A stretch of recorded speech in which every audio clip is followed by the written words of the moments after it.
Hello, my name is Sammy Ash. I am the COO of SamAsh Music Stores, third generation of a four-generation company. As Daniel said, we operate 47 stores in 16 states in the United States. And I can't believe how many people are here to see me. This is amazing. This is absolutely amazing. But first, I have been to many, many trade shows. I know what a good trade show is. And this is a great trade show. What a first show that you put on. You should be so proud, Daniel.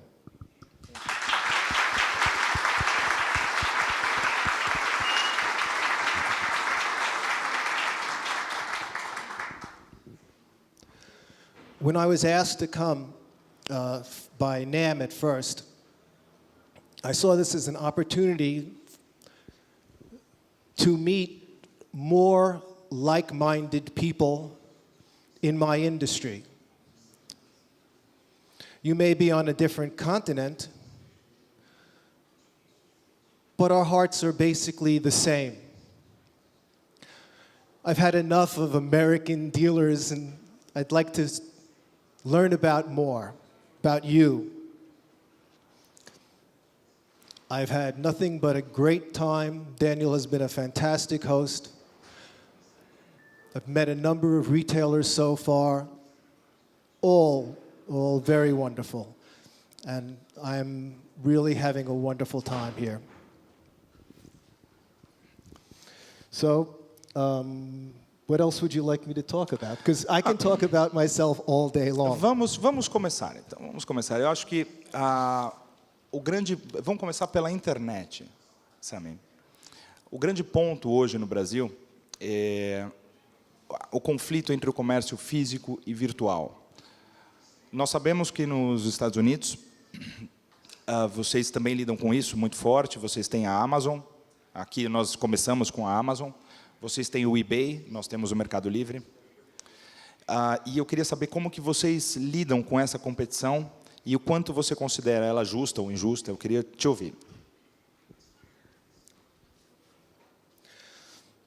First of all, 80% of my business is brick and mortar in our stores. We are pretty big in the internet business, but not like Sweetwater, for example, that's their whole core business. And they do a great job. We embrace the internet. Thank you. We are on Reverb.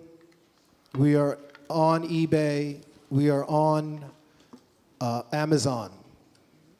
Though Amazon we're backing down from. Our manufacturers are not happy about Amazon and the way things are working. In many cases, it's too much work for too little return. I work very hard, and I don't want to give 8% of what I do to somebody else. The internet has given us many opportunities. It has expanded us. As I said earlier, I'm in 16 states. But with the internet, I'm in 50 states, and South America, and Asia, and the rest of the world. It makes an even playing field for me to compete with a Sweetwater. Guitar Center is the #1 storefront company. Sweetwater is the #1 internet company. I'm kind of a mix of both. The internet is heavily policed. you have to be very careful that you abide by the laws of map pricing and making sure you have product in stock that you sell. I understand one of the problems that you have is very often you're out of inventory. We can't do that. If you get to be known in the United States of not having it right away, they don't need you. They will find, you know, this is now the music industry. This is what everybody goes to. People walk in my stores with their phones showing me, can you do this price? Do you have this in stock? And you have to.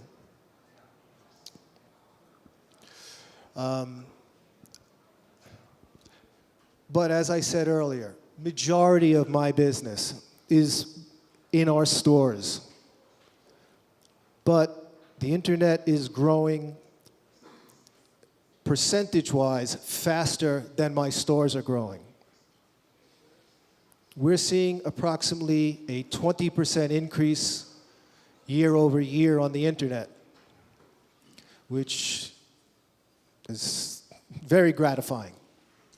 Mas, Sammy, se a internet está crescendo e a loja física não, por que você continua investindo em pontos físicos, comprando lojas? I'm going to answer that as a musician. We sell a lot of very expensive guitars on the internet. I can't do that. I need to touch, I need to feel. In an acoustic guitar, I'll put my nose in the guitar and smell it. Certain musicians, and so far it's still the majority, want to come in and have an experience. If you've ever been to one of my stores, it's a musician's toy store. The average store has between 500 and 600 guitars on display. The bigger stores have even more. New York and Hollywood, great deal more.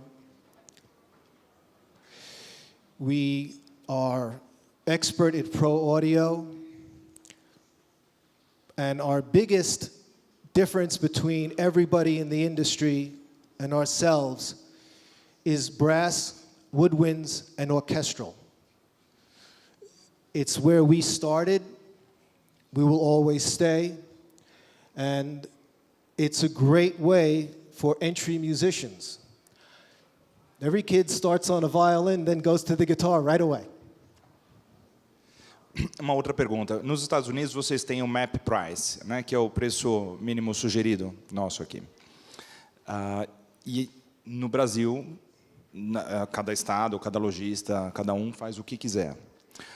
Quando o fornecedor, teu fornecedor, vê que algum lojista online está praticando um preço muito baixo, o que acontece nos Estados Unidos? In the US, MAP policy is watched very carefully by the manufacturers. It's a two-edged sword. It keeps your margins up, but prohibits you from advertising that you might be cheaper. But in our stores, I can do whatever I want. I advertise, you walk into my store and an American Standard Strat is $1,499. Outside my store, it's $1,499. But if you come in, and I have a good customer, and that customer needs or wants a deal, I have the ability to make any price I choose. They cannot tell me what to do within my four walls. The internet, on the other hand, you cannot mess with price. You have to stick to that map price or you will get a penalty. I have not gotten a penalty yet, and I have broken policy, but it helps keep margins higher. Uma coisa que me chamou a atenção ontem, quando a gente conversou, a preocupação do Sammy sempre em manter as margens altas. Aqui no Brasil, a gente tem a preocupação de gerar o produto e pagar a conta, não necessariamente de manter. Quer dizer, óbvio, todo mundo quer manter a margem, blá, blá, blá, mas nós sabemos a quantidade de lojistas que queimam o preço. Né? E eu vi essa constância de falar, não, eu prefiro, a gente tem que ganhar, né? A gente tem que ter a margem, a gente tem que ter a margem. Então, aí foi por isso essa pergunta que eu fiz em relação à margem para ele. Agora, eu queria fazer uma pergunta em relação ao eBay dele, que é o nosso Mercado Livre. Como que vocês competem com produtos chineses que são importados diretamente pelos americanos? Pode ser acessórios ou mesmo instrumentos musicais. Como você vê essa competição? First, I'll address the margin. We need to remain profitable. Not for my back pocket, but to be able to compete. I have 47 stores. Next month, I'll have 48 stores. We are self-funded. We don't go to the banks and say, I'm opening another store, loan me $1 million. We open it on our own, off our own backs. There's upfront costs. There's hiring. There's product. There are a number of factors. And if I'm not making a profit, I can't sustain. There are times when you have to sell a little lower. You have good customers. You have certain clients. You have competition to compete with. But it allows me to make that decision, do I want to sell at a loss or not? More often than not, I won't. I'll let that small dealer that's working out of his garage make that $5 on the $1,000 investment. I think it's crazy. We like to maintain a healthy margin. My company works in the very low 40s, 41, 42%. And from what I understand, in Brazil, that's very low. Yes. Yes. In the United States, it's very high. But 41%, 41% para guitarras e para o áudio. No, overall. Okay. We are very, very heavy in accessories, cables, drumsticks, drum heads, anything, basically anything that breaks. And if you have to sell something lower, you work with the customer. Customer has the guitar. They need a tuner. They need another set of strings. They need a cable. They may need a capo. We teach our people that it's what we refer to as dressing up the sale. You take something that may have a 30% margin on it, but after you add the gig bag and the stand and the other accessories that the customer actually needs, because they get home and they say, he didn't sell me the stand, he didn't sell me the cable, you're then a bad guy. So we teach our people, we do a lot of training. We have a lot of sales training. Você poderia dar um exemplo desses treinamentos? Algumas coisas as mais importantes que você costuma dizer pessoalmente até para os seus vendedores. we have something called the Sam Ash Academy that's only available to my staff. Currently, we have 1,600 employees full-time and 200 part-time. All part-time are teachers. To teach everybody the Sam Ash way, the Sam Ash heart, is not easy. I'm one man with my two brothers, and we have to spread this word far and wide. So we have something called the Sam Ash Academy, which our salespeople are trained on how to greet people. Very simple. We never say, "Can I help you?" Because a 50% chance of them saying no. We teach them, "How are you today? What brings you in today?" What we call engaging conversation, putting the customer at ease so they can better explain what it is they need from you. You don't have that advantage with the web. With the web, it's more knowing where your information is and being able to deliver it to the customer instantaneously.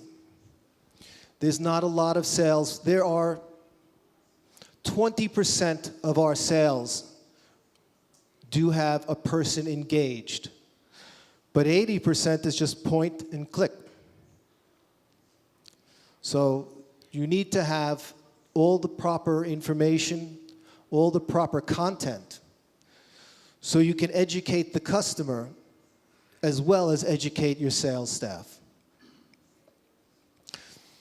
Then you asked about Chinese goods. They make it into the United States. We're not happy, but so far it's not rampant. If a customer comes in and wants to trade one, we won't even talk to them. We think it's an insult to the manufacturer, to the artist that the instrument represents, to the uninitiated, the person that doesn't know they're buying inferior product. Yes, a $3,000 Les Paul looks like the $300 Les Paul that the Chinese are selling, but it's not. It's quite inferior, but they're getting better. Pretty soon, they'll be very hard to spot. Whenever we get a call from one of these companies, I think AliExpress is one, we automatically tell the Gibson or the Fender or the Paul Reed Smith or the Ibanez companies, these people are trying to reach us. You should know. You need to get your lawyers to attend to this and make sure they can shut it down. It's very difficult, though.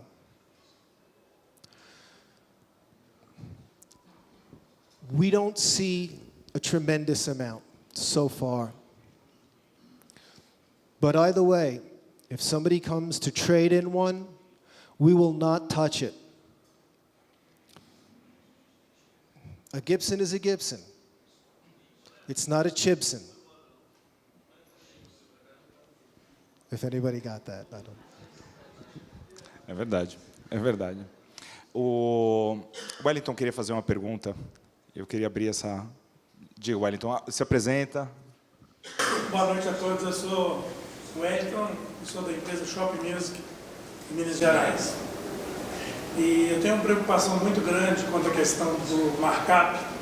E ele disse que lá nos Estados Unidos ele costuma marcar 40%. Ele poderia evidenciar se os 40% ele é uma margem líquida ele é depois dos impostos, ou isso é uma margem bruta? E se for, qual que é a alíquota de imposto, em média, ele paga nos Estados Unidos? E se ele é na entrada ou na saída? Bom, se for começar a comparar imposto, você vai chorar aqui. É uma brincadeira, claro, uma brincadeira. The number I said is a gross profit number. At the end of the day, the profit is very small. But it still is enough of a profit to run the company the way we want.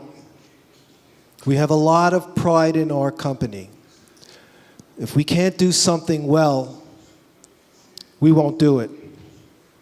If I don't have the profit to make a very nice music store, I won't make that music store.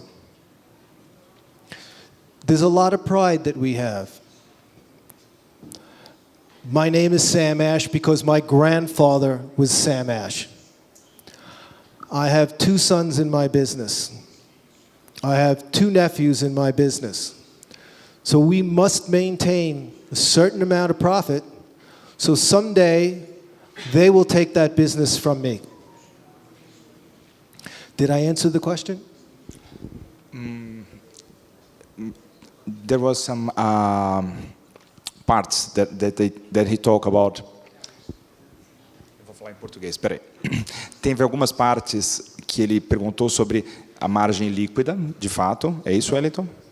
E quanto que sobrava e depois a percentagem de impostos.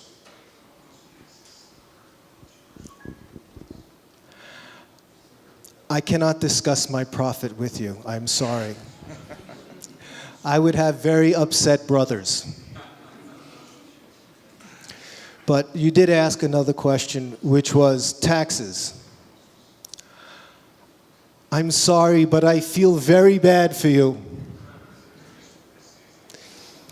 We have one tax, and it's fixed. It averages 8.5%, which goes directly to the government. And on top of that, you still have other taxes. You have business tax. You have employment tax. But when it comes to the consumer, whatever price I put on January 1 will be the same until the following January. We do not have the fluctuations of the dollar like you have. We don't have the fluctuations in the duty that are coming into the country. When I heard it was 40% to send into Brazil, now I understand why you have such a strong industry here. É verdade, Sammy. Ser brasileiro é uma dificuldade. Então, cada empresário que está aqui, você pode ter certeza que eles são muito bons, porque é difícil ser empresário nessa terra, né? Eu queria agora que você comentasse sobre a administração familiar. Como que é esse processo? Como você promove ou não promove um parente dentro da empresa? Como que vocês analisam a capacidade técnica dele para ele executar determinadas funções, de forma que a empresa continue crescendo e não que ela seja apenas uma empresa regida por família, porque é da família? Como se adequar às competências? First, I want to address the businessman. We were not businessmen. We were a bunch of, my father was a chemistry major. Nobody in my family went to school to learn the music business. We've learned by trial and error, making mistakes. And I'm very happy to say we only make a mistake once. But you have to rely on other members. I say myself and 2 brothers. But I have a number of associates that are like brothers, who've been working with me for 20, 30, 40 years. And I grew up with these guys. We trust each other. It's understood that they will never have ownership, but they're taken care of very well. They work like their last name is Ash. Regarding going into the business, you have to be born. My father has always made it known that we are invited into this business. It's our choice. It's not really our choice. It's kind of expected. My sons, one who is extremely involved, first, he had to go to college. That, no question. I'm very happy to say he went to Berklee School of Music. So he has more business sense and more musical sense than I do, as I had more business sense and more musical sense than my father did. You groom them. The best education is the dinner table. Our holidays look like board meetings. At dinner, you will have the chairman, the CEO, the COO, the CFO, 2 vice presidents, and 2 other family members. That's dinner. We're very boring people. We know one thing. We know the music business. I know nothing about sports, horses, boating, cars, but I can tell you anything you want to know about this music business. I have been doing this since I'm a little boy, and I'm being paid for this. That's the greatest thing. I'm being paid since 1973 to do what I love, to come to a place that I'm proud of, that I have people that I trust. When I'm on the road, I get to meet my people. I get to meet my customers. And I don't know about the rest of you, but I think this is the greatest business in the world. May not be the most profitable, but it's the most satisfying. Sammy, você sabe que muita gente no mercado, por conta da internet, por conta do celular, muita gente da nossa indústria tem pensado se esse é o negócio ideal. Se vender instrumentos ou áudio, se isso é o grande negócio e para onde eles devem ir. Qual é a saída? Porque tem a internet, porque tem o celular que vai roubar os empregos e vai roubar os produtos. Não, eu queria ouvir um pouco de você sobre esse tipo de pensamento. The internet is here to stay, but everybody buys clothes. Most people buy clothes in a store. The experience is something we constantly develop. We make musical toy stores so that children who want to start on their first flute, businessmen who want to spend $10,000 on a Martin guitar, can all feel comfortable. and wide-eyed. We make our stores so it's wow. We have these tremendous walls of guitars. We have these banks of keyboards. You walk into a SamAsh store and there are 25 trumpets, 30 saxophones, a dozen trombones. If we're lucky, maybe one or two tubas. 25 violins, cellos, upright basses. What we like to say is we are the most complete music store in the business. And I can't stress that more. I've been to music stores which are boring, people who are having a bad day, just an uncomfortable experience. Like Guitar Center. Oh well. Oops. No, Guitar Center, if it wasn't for their debt, they'd still be very strong. They are still very strong. But if I had $1.3 billion hanging over my head, I wouldn't be able to sleep at night.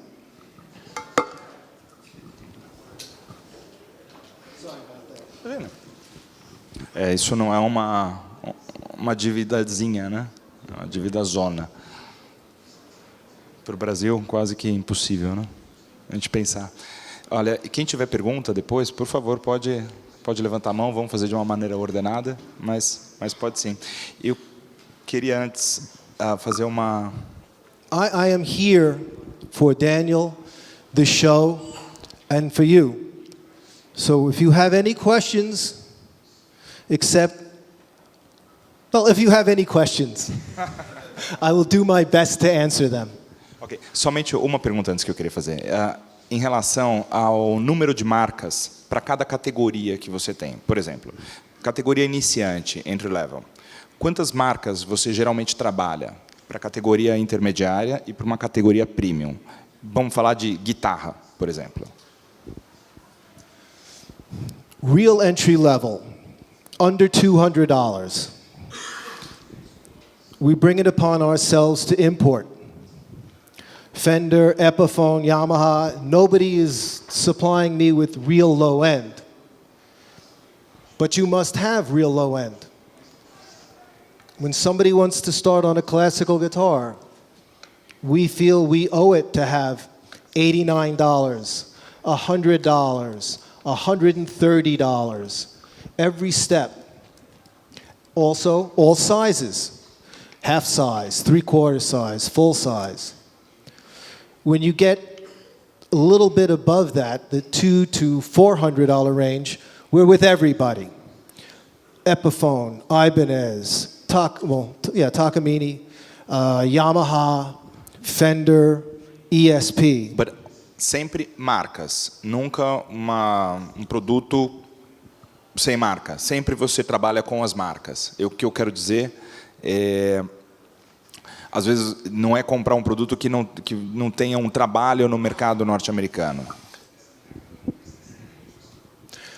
We have, in our guitars and violins, we have a line called Carlo Robelli, which we source in China and we import ourselves.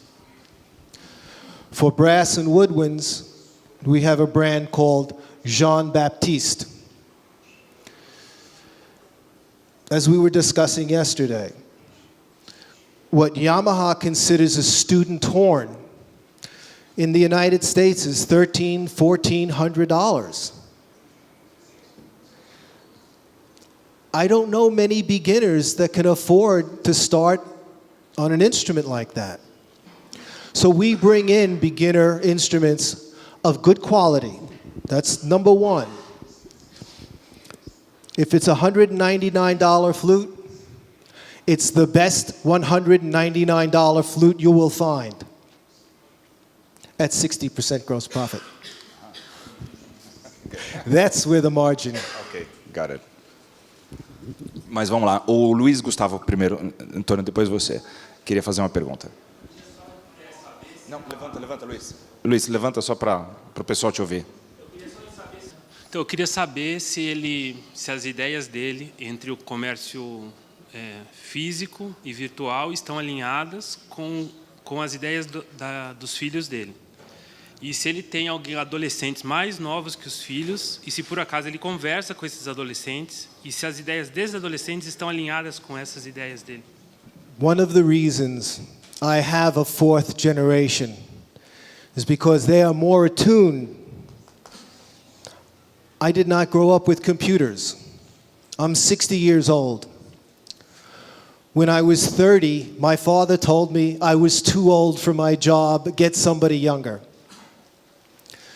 My sons and a lot of our younger employees tell us, anybody who works for me that has an idea or a question can get to me directly. Everybody on my staff has my email address and my cell phone. So if I do something on the internet and it's wrong, somebody is very happy to tell us we made a mistake. And we take that mistake, fix it, run it through the teenage filter, and hope that we can fix it. We know the internet by facts and figures and analytics. My son knows the internet as part of his life. And we're embracing that. Will this next generation be point and click only? I would be very sad if it was. The experience is very important to us. As I've said, we employ people that I would like to buy from. People that are honest. It's very hard to be fired at SamAsh Music except for lying. If we're doing something wrong on the internet, tell us. We're strong enough to be able to realize we made a mistake. And we're more than happy to fix it. Very good. Antônio Carlos Tonelli queria fazer uma pergunta. Boa noite. Existem estatísticas que dizem que o mercado de cordas e o mercado de percussão está em queda, ok? Inclusive algumas estatísticas alarmantes sobre o mercado de guitarras, que é anunciado na grande mídia, que esse mercado tem caído cada vez mais. Por outro lado, eu gostaria de saber, em outros mercados, como o mercado de instrumentos de sopro e os mercados de classical music, se nos Estados Unidos tem um crescimento ou ele tem as mesmas estatísticas, né, de queda de instrumentos de sopro e instrumentos de clássicos.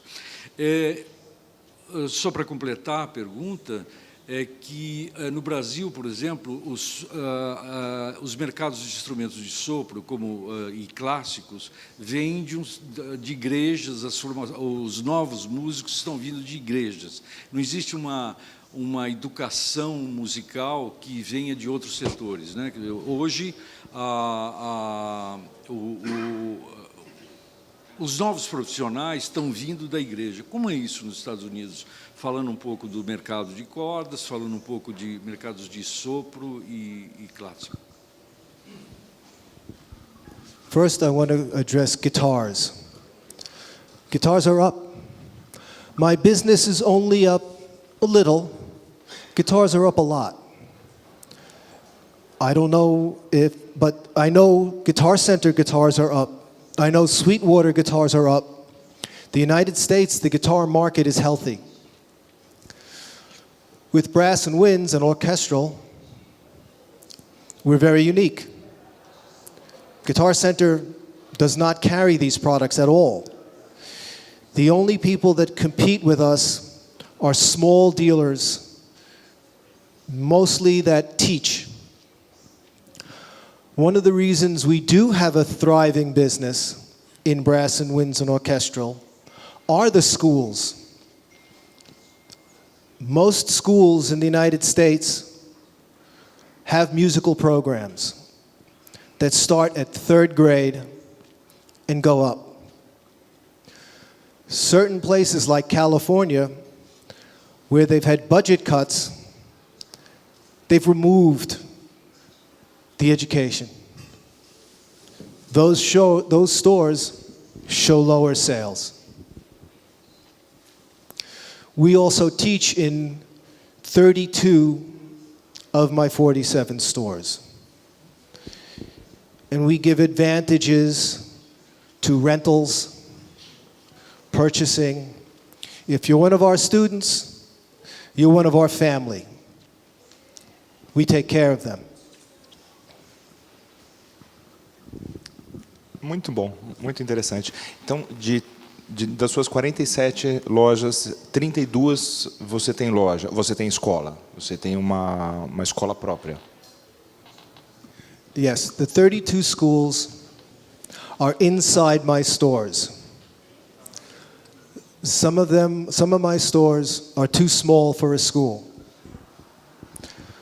But when I'm done, I plan to have 80% of all my stores with education centers, or we call learning centers.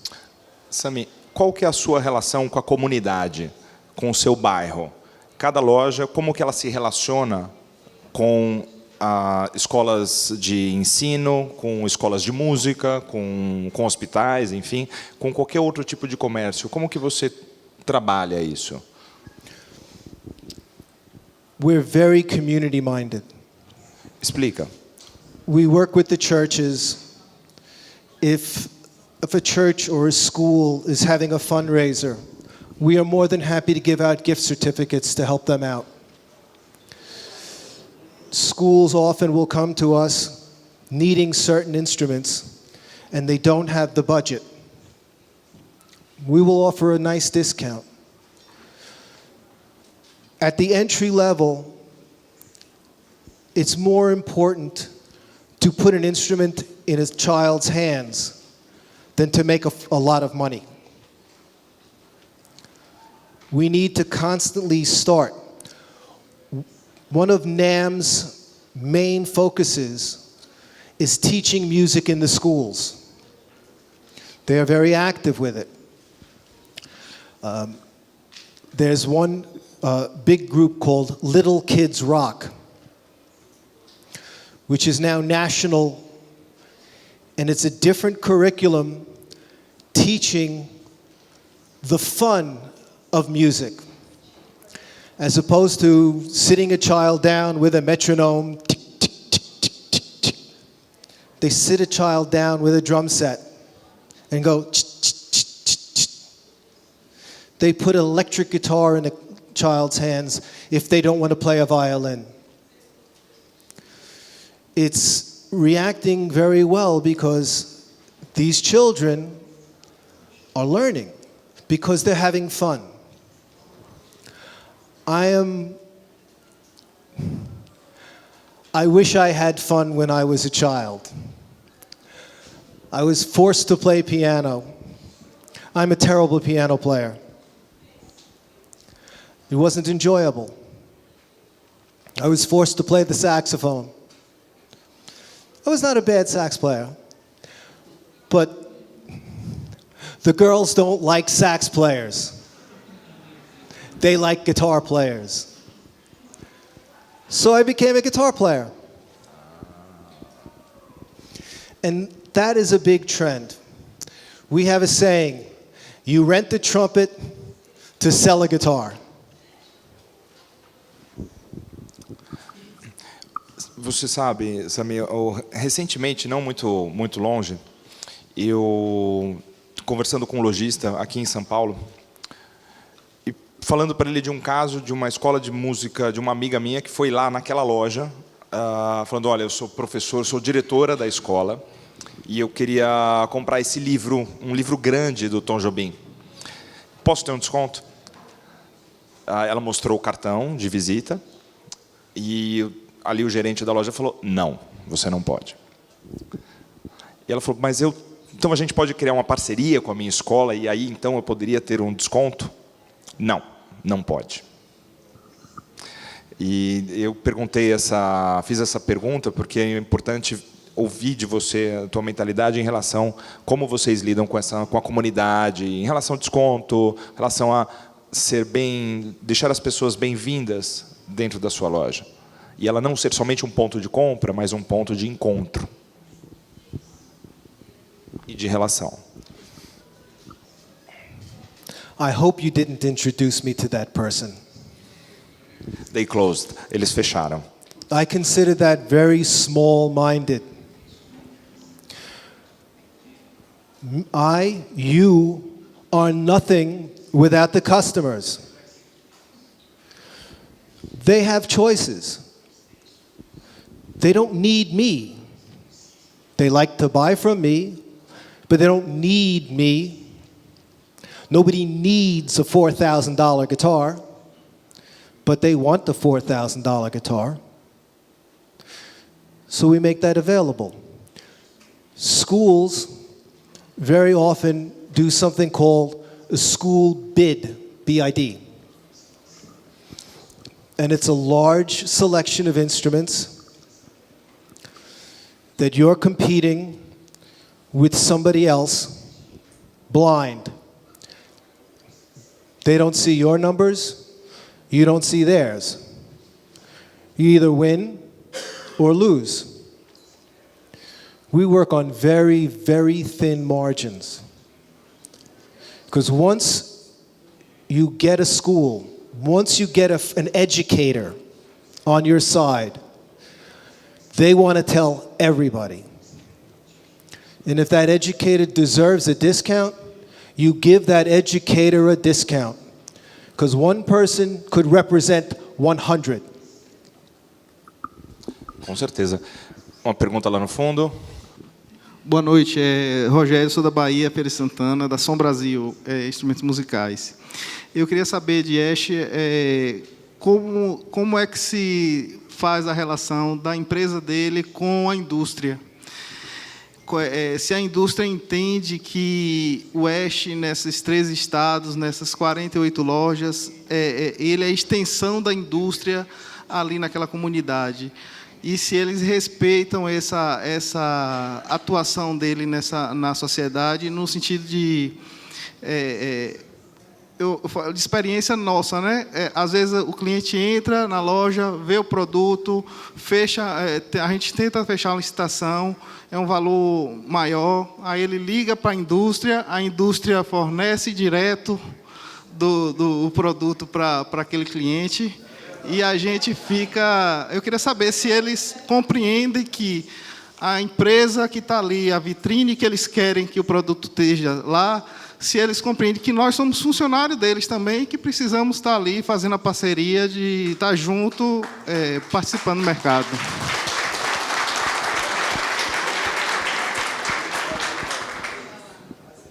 Excellent question. We work with our manufacturers. When you walk into my store, you see manufacturers' representation in every store. I expect something in return. I expect respect. If you're going to sell to my customers, I don't need you. I need you as my supplier. I need you as my partner. I do not need you as my competitor. In a small way, the Fender company now sells directly to the consumer in the United States. It has virtually no effect on my Fender sales. It's actually very simple. You go online, You pick a neck, you pick a body, you pick a this, you pick that, and you buy. But they still come to me. We look at the manufacturers as part of our support system. See, in the United States, we have a closer relationship with the Fenders and the Gibsons and all of these companies because we don't go through distributors. We deal directly with the manufacturer in 95%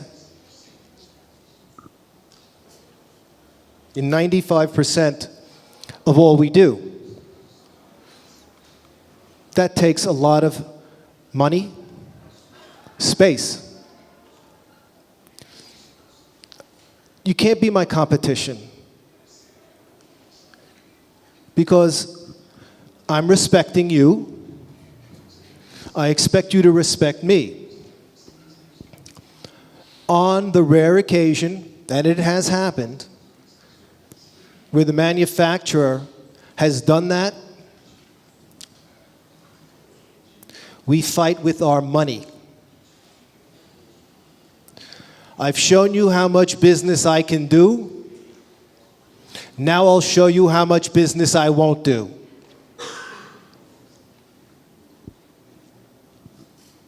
Easy like that. Obrigado. Simples assim. Thanks. O Rui queria fazer uma pergunta. Rui, pega o microfone, por favor. Sou Rui Almeida, sou de Recife, sou representante comercial. Você já falou um pouco sobre como você tem investido para incentivar a iniciação musical. Temos visto aqui no Brasil que temos perdido muito dos iniciantes, das crianças, para os smartphones, etc, etc. Como você vê a importância dos distribuidores, importadores e das lojas criarem campanhas para incentivar a iniciação musical, visto que o nosso governo não investe tanto nisso? I have 4 sons. 2 sons look like this. Needless to say, they have no interest. They can play any musical instrument they desire. They have no interest. We appeal to the parent, and mostly the mother. The mother is the decision maker when it comes to musical instruments under $500. So we are in parenting magazines. We support local groups. We have in-store open mic nights. Any Wednesday, you can walk into any SamAsh music store, and there's a stage with people making music. And we pay them. You go up and you play a musical instrument, here's a $10 gift certificate. You show up, you do nothing, you get nothing. It creates a musical community within the store. That's one of the few tools we have to combat this. But this has also created musicians that wouldn't have been musicians. Desktop players, desktop DJs. It's a very big business for us. They live around their computer, so we get to sell them headphones, monitors, mixers, sound effects. And we make sure that if you're going to have your face like this, what you see from both sides will be us. Marcelo Solomão. Boa noite a todos, tudo bem? Sam, Eu queria perguntar, ele falou tanto de experiência e relacionamento, né, com o consumidor, então minha pergunta se divide em duas. Primeiro, como ele envolve, qual é o papel na percepção dele do fabricante ou do fornecedor dele nessas ações que ele empreende no ponto de venda? Tá? E segundo, se ele podia dar um ou dois exemplos um pouco mais detalhados para quem aqui é lojista, né, de casos, né, de ações, de mecânicas que ele pratica na loja dele que realmente funcionam. The programs that we do is very often direct reach out to the schools. And it's a direct relationship with the school teachers and the parents. We do whatever we can to be there. When customers have problems, we've been around for 95 years. When a customer has a problem, they know that a SamAsh music store will be available. And if we don't have a SamAsh music store in your area, you can just contact us for information. Communication is so valuable. If I sit in an ivory tower and I don't hear anything, I won't succeed. We have too many people depending on right decisions, the honesty of the family, the thinking forward. And a lot of that means you don't make as much with every customer.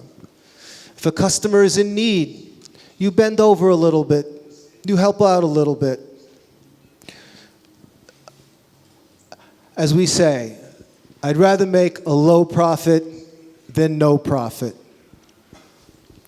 And I'm sorry, what was the first part? Qual que foi a primeira parte? What was the first part? Qual é o envolvimento que ele promove dos fabricantes ou das marcas nessas ações que ele empreende no ponto de venda? We don't depend on the manufacturers. Certain manufacturers are very proactive. Yamaha, very proactive company.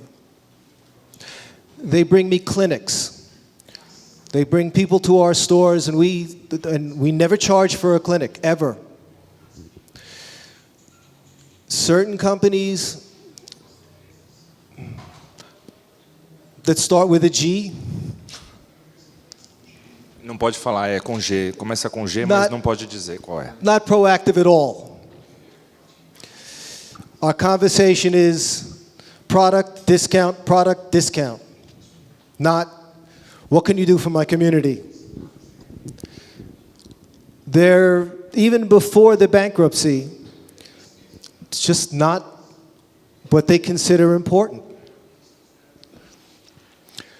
A lot of companies like the Ibanez company, Fender company, the Selmer company, they're very proactive in getting us musicians to come to our stores to teach both the salesman and the consumer. If we have a Selmer Bach representative come to a store and we advertise it, we can get 40 or 50 professionals to come in. If a school is having a pageant or a school is having a show and they invite us to put a table, we come. And we don't come to sell. We shake hands. We give out business cards. We give out catalogs and flyers. No pressure. People need to know if they want to come to us, it's safe. For lack of a better word, safe. We like to think of ourselves as the good guys. Sammy, qual a importância em termos de quanto você pensa que a escola na sua loja ajuda a sua loja em termos de venda? A typical store on a Saturday morning is dead. A typical store with a school on a Saturday morning is busy. Kids everywhere. Teachers everywhere. Parents everywhere. We make sure that the parents have a very nice place to sit, magazine, video playing, that they want to bring their child to learn with us. 95 years in business means a lot. It shows stability. Even 5 years in business means a lot. People want to know you're their place to go, and that you will be there, and you will greet them, and you will make them happy that you come. We have a saying called showtime. When our people come to work, they're artists. They come to work. The customer does not care they had a fight with their significant other. The customer doesn't care that you had a late gig last night. When you show up on my floor, you're at your best. And if you're not at your best, go home. And if you have to go home more than once, you'll go home forever. Você fez um comentário uma outra hora falando que parte dos seus funcionários trabalham somente um período. E a gente tem uma brincadeira aqui no Brasil que muitos vendedores de loja, eles sustentam sua família sendo vendedores de loja, mas eles pensam que são artistas, né? Eles agem como se eles fossem artistas, mas no fundo eles são vendedores de loja, né? Ou seja, uma diferença de mentalidade. E como que queria perguntar se você tem isso ou já passou por isso, e como você lida com o ego, com vaidade, com a falta de compromisso dos seus funcionários? Ego, yes.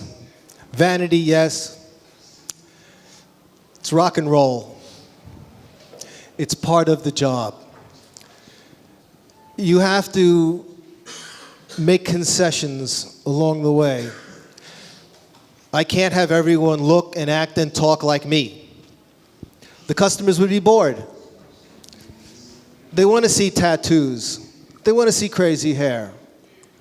They want to see somebody that cares. It's not easy working for me, and it's not easy getting into my doors.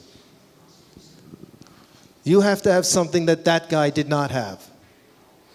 Mas você fez um comentário também que dificilmente um gerente da Guitar Center entra na SamAsh como gerente. Queria que você explicasse o que está por detrás desse pensamento. Por quê? 95 years means a lot of information, a lot of history. Our managers are the face of the company. They're the face of the family. So therefore, we don't hire managers. We don't hire sales managers. We hire associates. And if the associate has what it takes, they will grow. But a manager comes from below and rises. Usually takes 5 to 7 years to be a store manager. But I have store managers that have been with me 20, 25, 30 years. We pay better. We make sure that the manager and the sales manager shares in the profit. We give various ways for them to make bonuses. We want them to be happy. We don't want them disgruntled. We don't want them to steal. That costs money, time, and effort. one of the complaints I hear from other dealers is the person that you see, the salesman you see, is isolated. He can't go up above a rank to ask a question. We have open door so that the salesman knows that he has an idea and he wants to really be with the company. He can be heard. She can be heard. They need to know they're part of something greater. There's still that undercurrent that turns, but our managers, department managers, sales managers, all have a pretty long history with the company. And we're talking about hundreds of men and women. And I say women because one of my best managers, who's right now in the eye of the hurricane, literally in the path, Sarah, is one of the best managers I have. And I ask her to teach other managers, what are you doing right? Why are you so successful? And we share that information. Good information is only good if you share it. It doesn't pay to keep it to yourself. There's so much out there that you need to know. There's so much out there that you need to experience that it's a I equate SamAsh music to a teaching hospital, not a regular hospital. When you leave my company, you're a much, I won't use the word smarter, more aware. You understand business better, you understand product better, you understand interpersonal relationships better. Because that's what we are. Antes de passar para aquele senhor que ele queria fazer uma pergunta, eu quero só fazer um comentário. Muitas lojas, Sammy, no Brasil, não é uma regra geral, mas evitam que os seus gerentes, os seus funcionários aprendam com medo de que eles saiam da loja. Existe uma cultura de não, nem vou ensinar muito para esse cara, porque senão ele sai. Até que ponto você compartilha o conhecimento com o teu funcionário de forma que ele evolua? No. We want our people to know everything. Next month, I'm having a managers meeting. We're bringing 60 people to my offices for 2-day seminar. Part just for FaceTime, part sharing ideas amongst themselves, part us bringing them up to date on where the company is. When the company is hurting, and it has, the staff needs to know, because we're all in this together. When profits go down, their bonuses go down. When profits go up, their bonuses go up. When we do better, they do better. It's a very simple situation.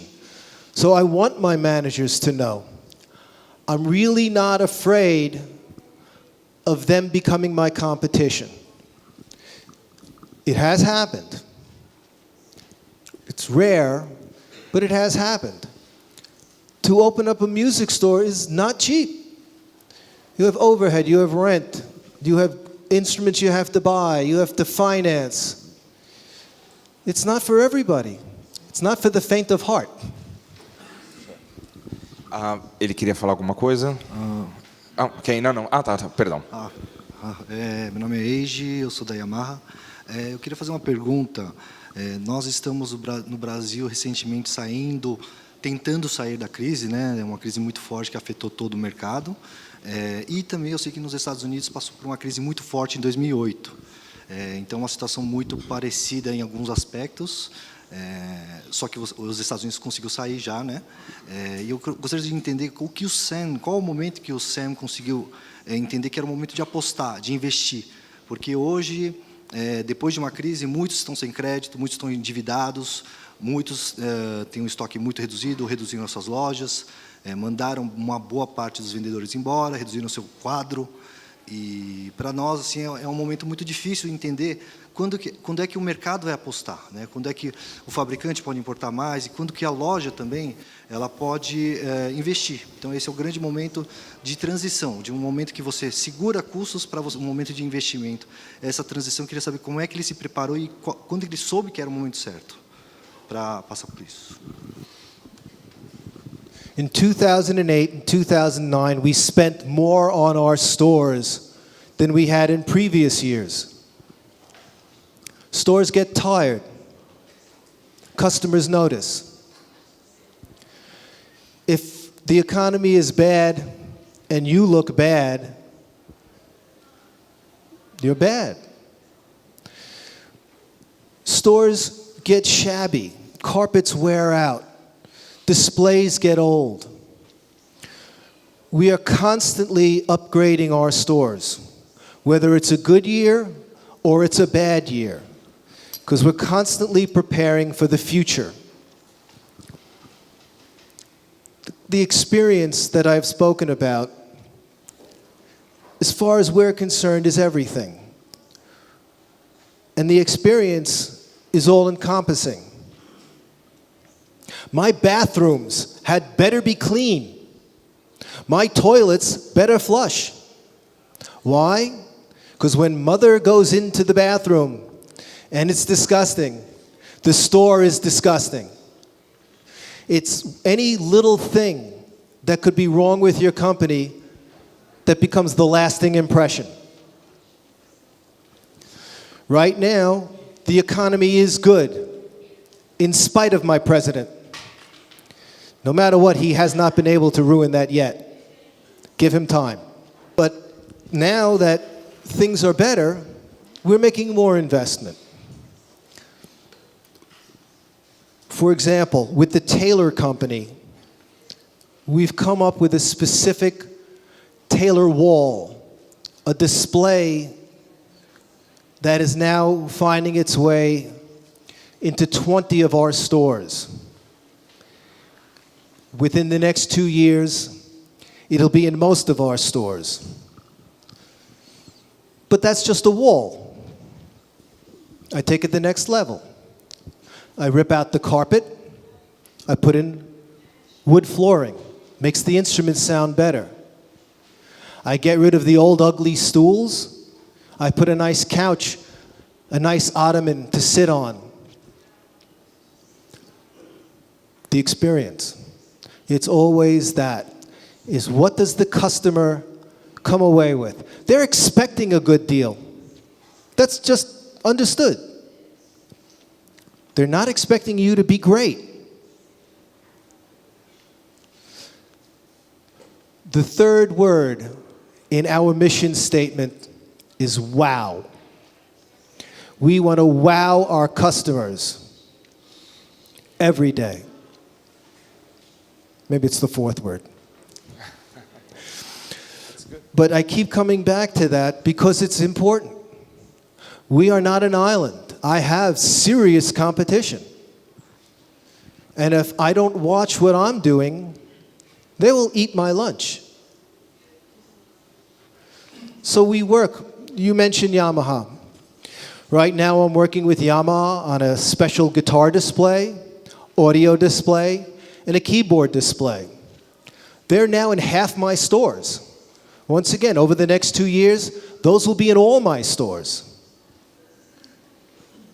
They understand what they refer to in the experience, the silent salesman. The walls that speak, the videos that show, the keyboards that play themselves. One of the reasons we're profitable is I do not have dozens of salesmen on my floors. We keep our sales staff tight. First, it allows them to make more money but it also means customers might have to wait a little longer to get help. So then instead of them standing around like this, we give them things to look at and to see. Oh, I almost did it again. Every instrument must be hooked up. Every keyboard must be plugged in and either with a set of headphones or into an amplifier. You walk and you touch something, and it makes noise. Every guitar must be tuned. This is what we expect from our associates. You work for a company that's respected. You work for a company where you can hold your head up high. We want our piece. We give you a nice place to work. You make sure that place is nice to work at. And if you have bad bathrooms, I'll fix them. I'll tear them out and replace. I have stores that are 50 and 60 years old. They look brand new. All of our new stores have our modern look. Over time, we go back to our older stores and modify and upgrade. Does it sell one more guitar? I don't know. Do our customers come in and come back? They do. Próxima. Opa, meu nome é Carlos, da Quimera Tech. Recentemente eu tive em uma das suas lojas em Forest Hills, no Queens, e realmente foi uma... Thank you.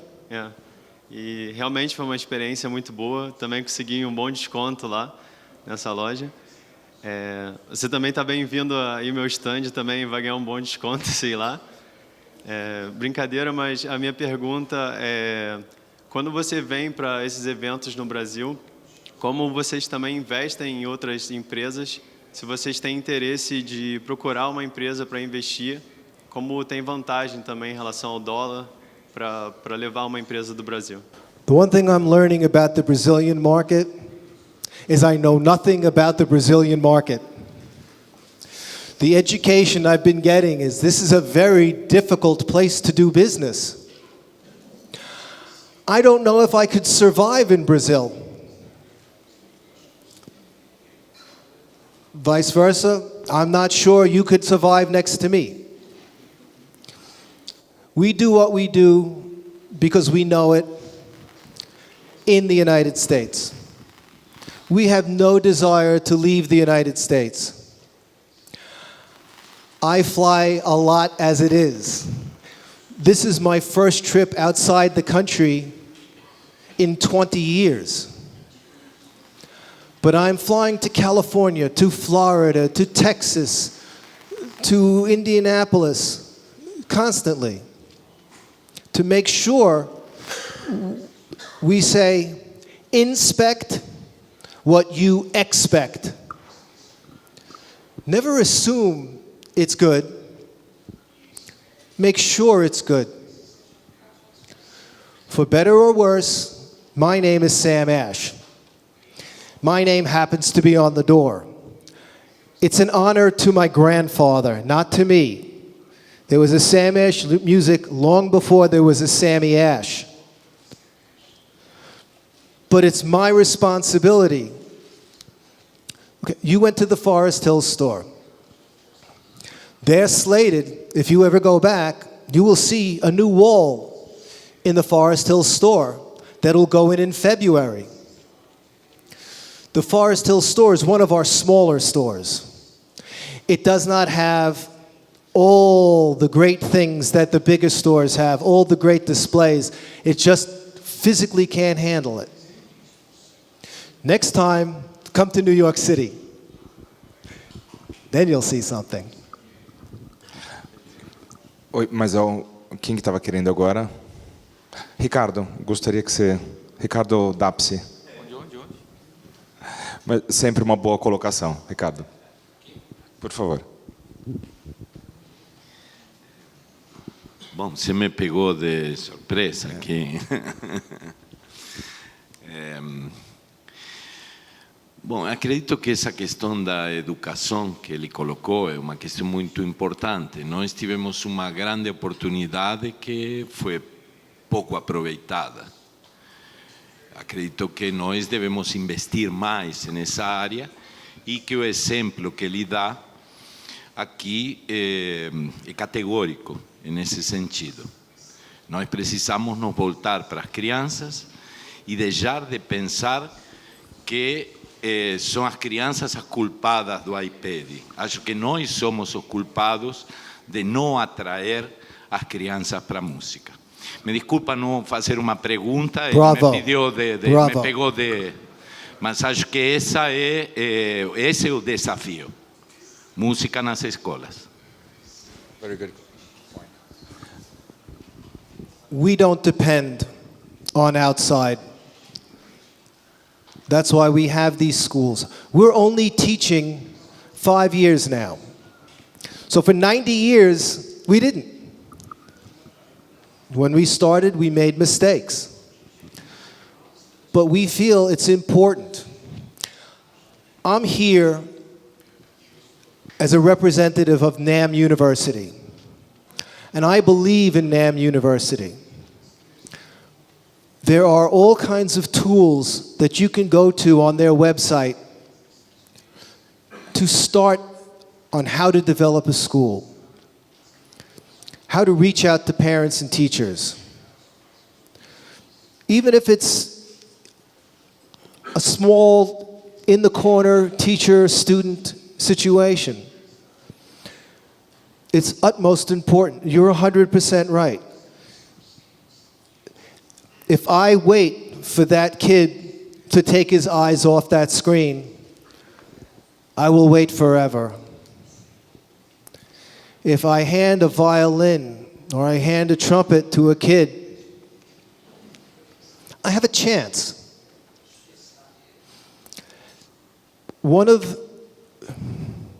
In the United States, in many of the places we are populist. We have Asian clientele, Mexican clientele, Haitian clientele. The immigrants in the United States respect education more than the typical American. And we reach out to them. There's, as you said, if you wait for them to come, you'll wait forever. Vou colocar Sammy, deixa eu colocar. Você queria fazer? Sim. Boa noite, eu sou Clailton. Quero agradecer, Daniel, pelo empenho que você teve em fazer a feira, em trazer eu para cá. Foi uma luta, né? Eu sou lojista, deixa eu até ficar em pé, lá de Rondônia, né? Bem longe, é quase fora do Brasil já. Mas a minha pergunta é o seguinte: nós temos lojas filiais e temos públicos diferentes. Tem produto que nós compramos que vendemos mais na filial e não vendemos na loja matriz. Como que você faz para gerir isso aí, público, tipo, uma loja vende mais guitarra, outra loja vende mais violão, outra loja vende mais áudio? Como é que você faz para gerir essa questão? We have two types of stores.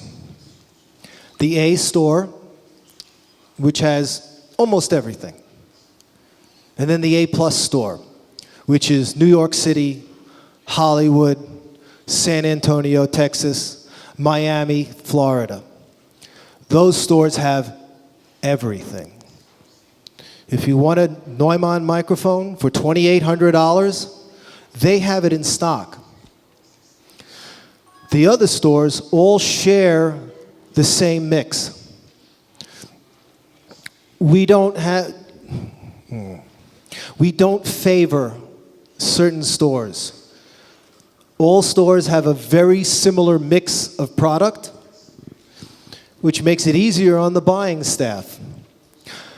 My buying staff has also been with us a very long time. My guitar buyer has been with me for 25 years.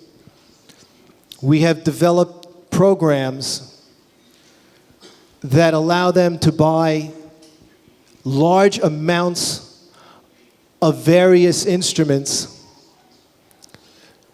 easily. So if this store sold a Yamaha guitar and this store didn't, they know only to order for that store.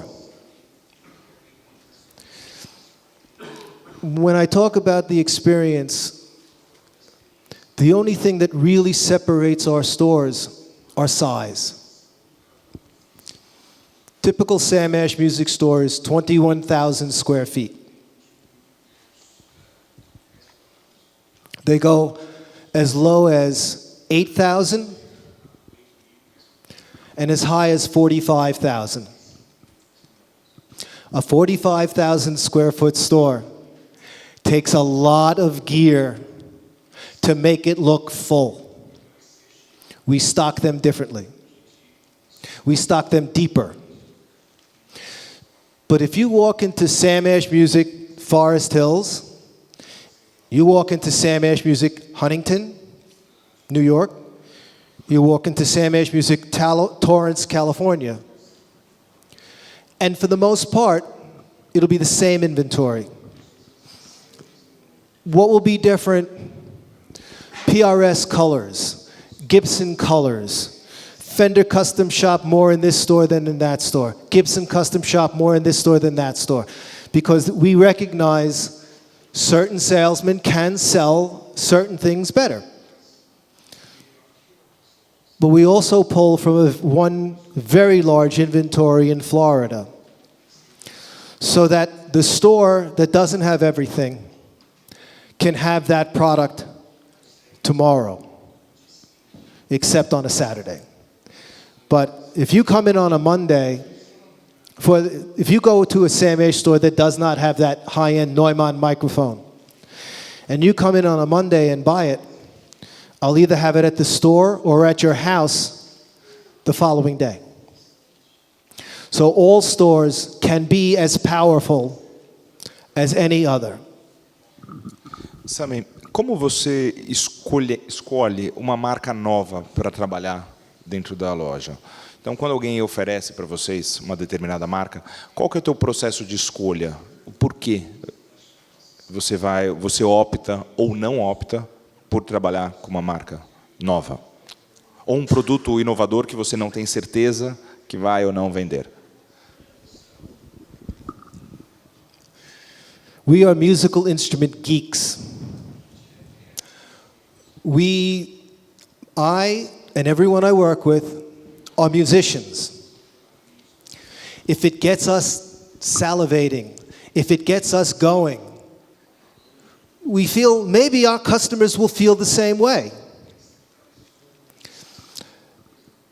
You have to have a love of the product to make the proper decisions. It can't all be based on margin. There are certain instruments a customer wants that I make a lower profit on, but the customer wants it. So I make sure we have it in stock, or we can get it easily in a rapid period of time. Mas só antes do Ricardo aqui, completando isso, em algumas situações eu já vi lojista direcionando a venda para uma outra marca que não aquela que o consumidor veio buscar.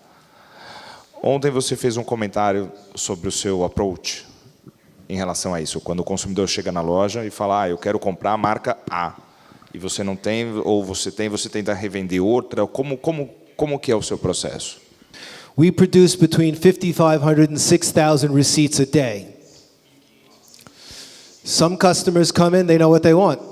You give it to them. As we discussed, the customer walks in and says, I want a Squier Stratocaster. You give them the Squier Stratocaster. That's what they want. That's their desire.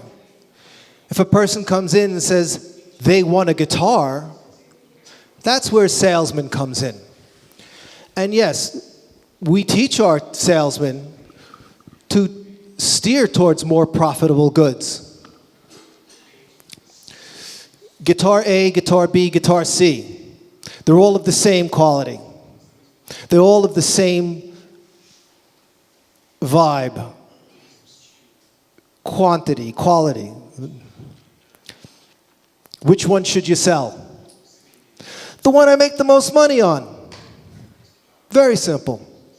If all things are being equal, we teach our people to go where the profit is.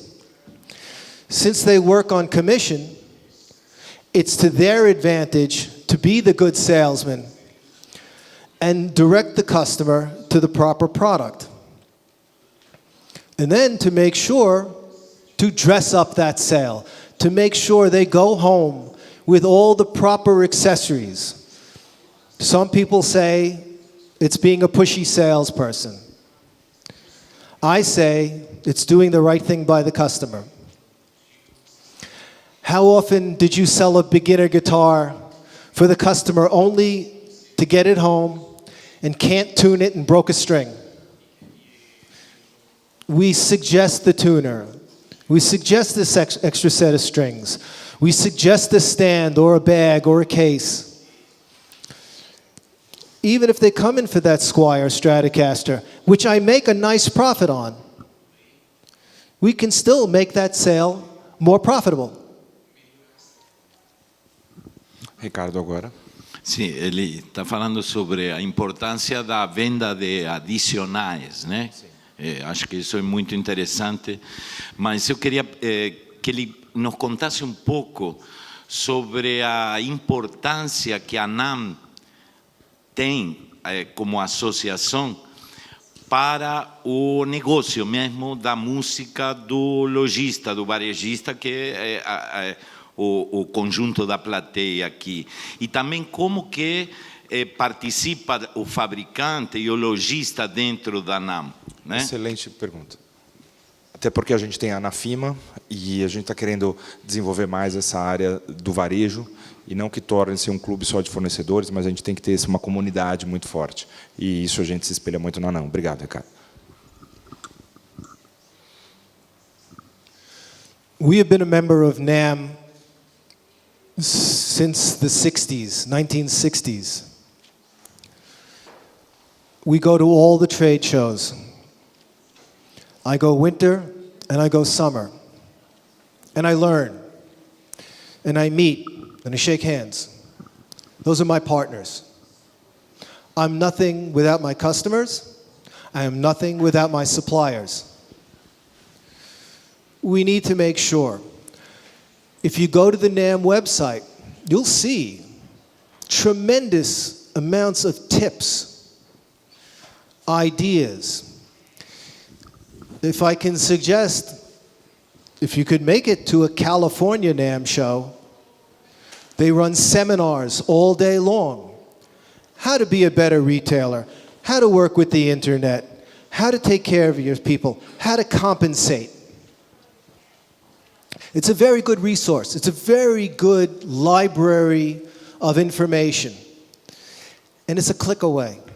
Gostaria que você nos falasse claramente quanto é importante a NAMM no final, na venda, no resultado do varejista. Quanto que a NAMM colabora nesse sentido.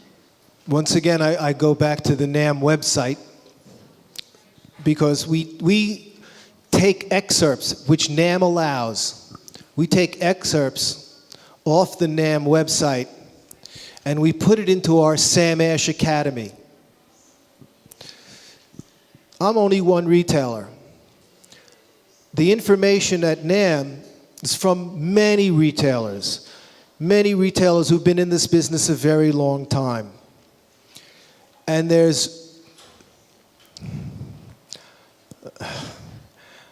I hate to pat myself on the back, but once again, we don't depend on anybody. We use the resources that are out there, but we self-educate. And I've spoken at NAMM seminars, And I've gone to NAMM seminars. And I always learn. This is a tough business. If you really know your business, you've worked very hard to get there. But you don't know everything. I don't know everything. I'm always willing to learn. I am always willing to listen to anybody. Then I'll make my decision. Your information could be good, your information could be bad, but I'll take a listen. I'll make my decision. Usually I will incorporate. Gente, outra pergunta. A gente vai chegar agora nos 5 minutos finais. Queria aproveitar que vocês não perdessem essa oportunidade. Wellington? Oh, wow. I didn't realize. Eu gostaria que ele explicasse um pouco. Ele tem falado da importância de se ter o produto na loja e, pelo que eu entendi, não é interessante que você sugira uma outra marca ou modelo, e sim que você tenha um produto para fornecer para o seu cliente. Como é nos Estados Unidos quando o lojista quer comprar um produto do seu fabricante ou do fornecedor e que ele não tem? E segundo, qual que é o tempo entre o pedido de uma loja e a entrega desse produto no estabelecimento? Unlike Brazil, where you mostly deal with distributors, we deal direct with the factories. And we know when they will have the goods. And if they are running out of product A, they might recommend product B. We are very, very rarely out of anything. Sometimes we have too much. So you close the change purse and you buy down. But I've heard about the stories of stockouts. That's not our problem. On rare occasions, towards the holiday season, Yamaha or Epiphone, or possibly even Ibanez, may not have that product that we were counting on, that we put in our orders and didn't buy something else. That's very painful. But I can't do anything about it because the product is sitting on a dock someplace. So the manufacturer's not making any money, and I'm not making any money. But like I said,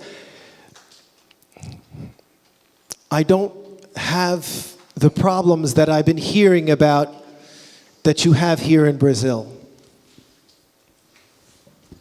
Sammy, qual é o fio de tensão, a tensão entre o fornecedor e o lojista nos Estados Unidos? Como você entende imagina um fio de tensão entre os dois lados? Como é esse jogo?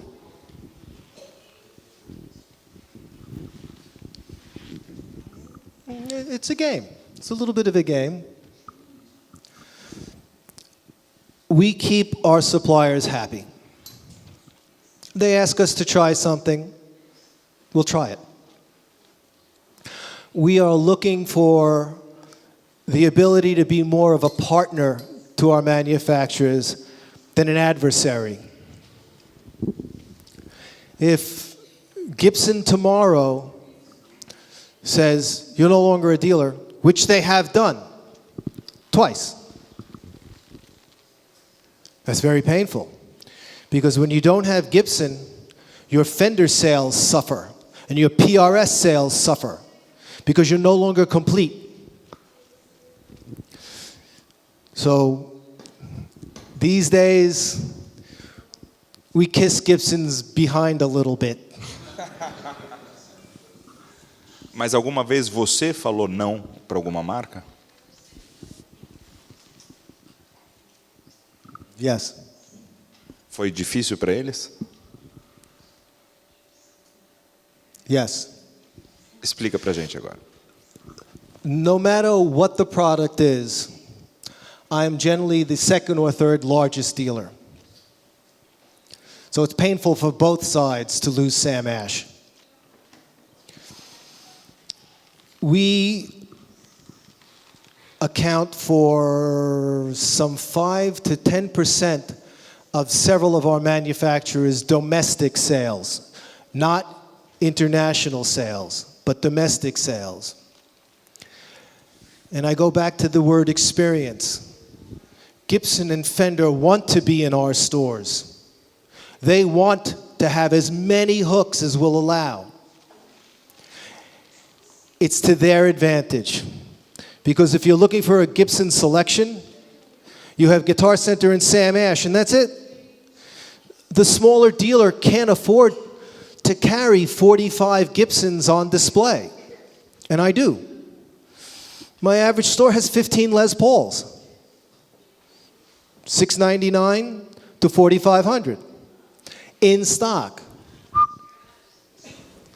We also have reissues, collector series, and all that in a separate place because that customer is different.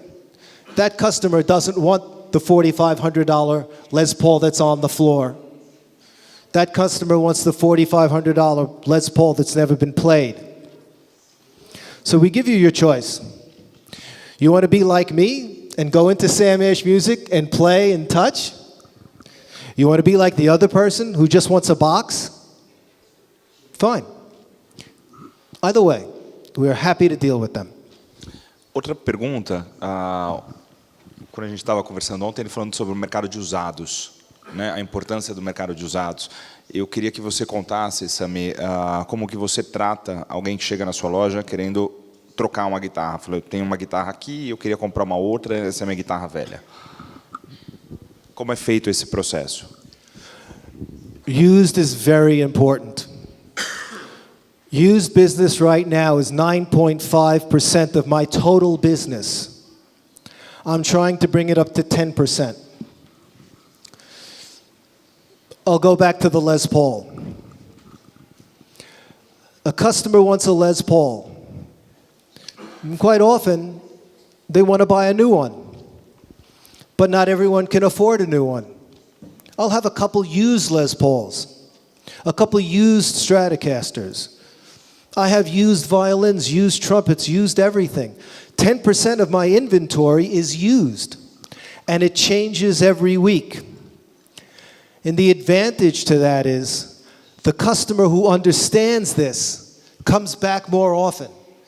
Because unlike your new inventory, which doesn't change a lot, the used inventory is constantly changing. It's constantly unique. It's constantly thrilling to see. I remember that guitar when I was a kid. Can I see that again? You know, I always wanted a Bach trumpet, but I don't have $2,800 to spend on a new one. A used Bach trumpet is as good as a new Bach trumpet. The only difference is scratches and fingerprints. So if I can offer you a Bach 180, 37 in silver for $1,000 less, that's a very acceptable difference. And the used business is where we're very profitable. My number one profit, cables. My number two profit, sheet music. My number three profit, used gear. Period. We're always happy to trade, to upgrade, to buy. See, my stores are not allowed to buy gear. Everything is bought from a central purpose to them. This is where they get to be buyers and sellers. I go back to Sarah. She'll buy over 100 used items in a week. It could be a $9.99 cymbal stand. It could be a used Les Paul Custom. Anything in between. A mixing console. Our statement is, if it works, we want it. I'm not looking for anybody else's mistakes, broken instruments, anything like that. But if an instrument is a good instrument and we can clean it up and put it back into circulation, that's a very important thing to us. That's a very big part of my business. Só para, indo já realmente agora para a finalização, ao contrário dos Estados Unidos, só reforçando uma pergunta anterior, nós não temos o preço sugerido. Eu gostaria que você pensasse como seria o seu negócio sem que o map price, o preço sugerido, não fosse institucionalizado na América. Como seria? It would affect our margins. One of the problems that several of the manufacturers have done is opened up non-retailers for musical instruments. I don't know if you've heard of the name B&H Photo. They're world famous. If you go in their catalog, they're a Fender dealer. If you walk into B&H, there's not a Fender to be seen, but they have it on their website. Some of these manufacturers will open anybody that has a business card, and they can afford to sell cheap. They're not paying rent on 21,000 square feet. They're not paying the salary of 20, 25 people. So to them, they're the hero. They make 10%. They bought dinner. We talk to our manufacturers and we explain to them, you want an increase? Stop opening dealers that are not dealers. Stick to the musical instrument dealer.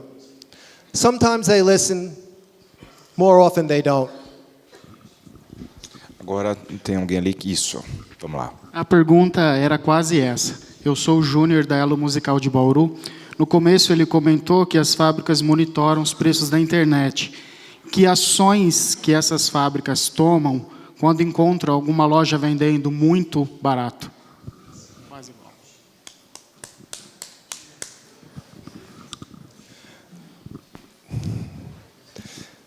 Shut the videotape off. We are in a situation where you really don't want to shut me down. You lose too much business by cutting us out.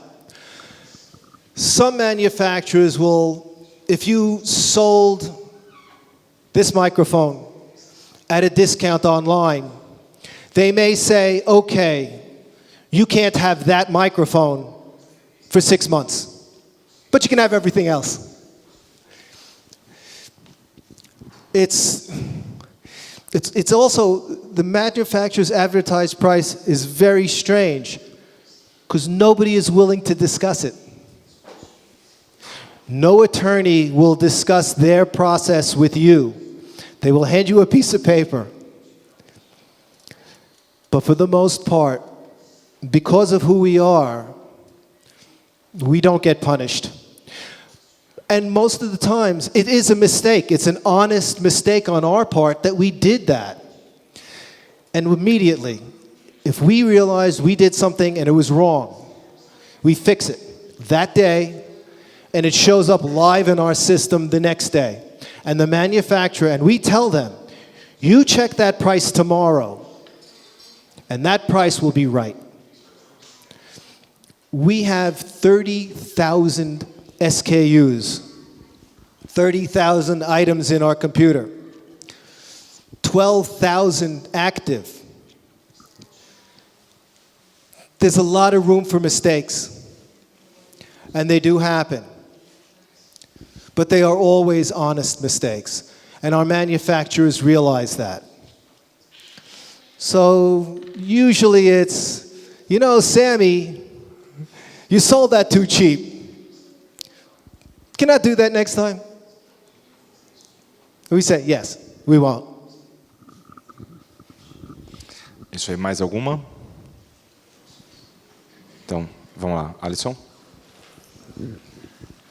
Peraí, deixa eu só pedir um microfone para você, por favor. Ah, peraí, quem? Ah, perdão, desculpa. Acho que é rápida essa. Se ele pode falar, se ele sabe, no geral, o percentual de áudio e de faturamento, né, entre áudio e instrumento musical das lojas. Sure. Pro audio, which is speakers, mixers, DJ, is approximately 20% of my total business. We're very strong in audio. Electric guitars is about 11%. Acoustic guitars is about 10%. Keyboards is about 12%.